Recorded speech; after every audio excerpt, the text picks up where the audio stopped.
खजाने की खोज।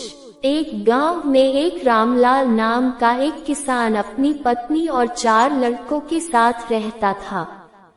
रामलाल खेतों में मेहनत करके अपने परिवार का पेट पालता था, लेकिन उसके 4 लड़के आलसी थे, जो गांव में वैसे ही इधर उधर घूमते रहते थे। एक दिन रामलाल ने अपनी पत्नी से कहा कि अभी तो मैं खेतों में काम कर रहा हूँ, लेकिन मेरे बाद इन लड़कों का क्या होगा? इन्होंने तो कभी मेहनत भी नहीं करी, ये तो कभी खेत में भी नहीं गए। रामलाल की पत्नी ने कहा कि धीरे धीरे ये भी काम करने लगेंगे।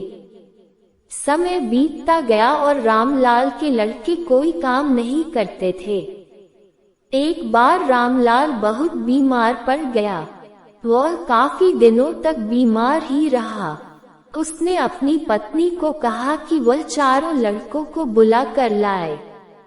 उसकी पत्नी 4 लड़कों को बुला कर लाई। रामलाल ने कहा, लगता है कि अब मैं ज्यादा दिनों तक जिंदा नहीं रहूंगा।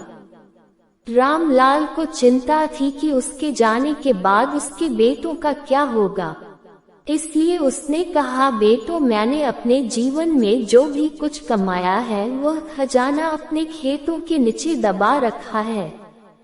मेरे बाद तुम उसमें से खजाना निकाल कर आपस में बांट लेना।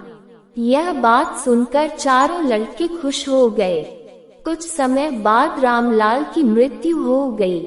रामलाल की मृत्यु के कुछ दिनों बाद उसके लड़के खेत में दबा खजाना निकालने गए।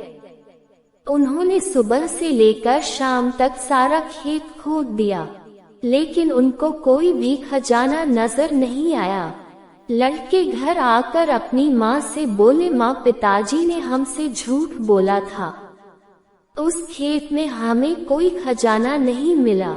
उसकी माँ ने बताया कि तुम्हारे पिताजी ने जीवन में यही घर और खेत ही कमाया है, लेकिन अब तुमने खेत खोद ही दिया है तो उसमें बीज बो दो। इसके बाद लड़कों ने बीज बोए और माँ के कहे अनुसार उसमें पानी देते गए। कुछ समय बाद फसल पककर तैयार हो गई, जिसको बेचकर लड़कों को अच्छा मुनाफा हुआ, जिसे लेकर वह अपनी माँ के पास पहुँचे। माँ ने कहा कि तुम्हारी मेहनत ही असली खजाना है, यही तुम्हारे पिताजी तुमको समझाना चाहते थे। सीख, हमें आलस्य को त्याग कर मेहनत करना चाहिए। मेहनत ही इंसान की असली दौलत है।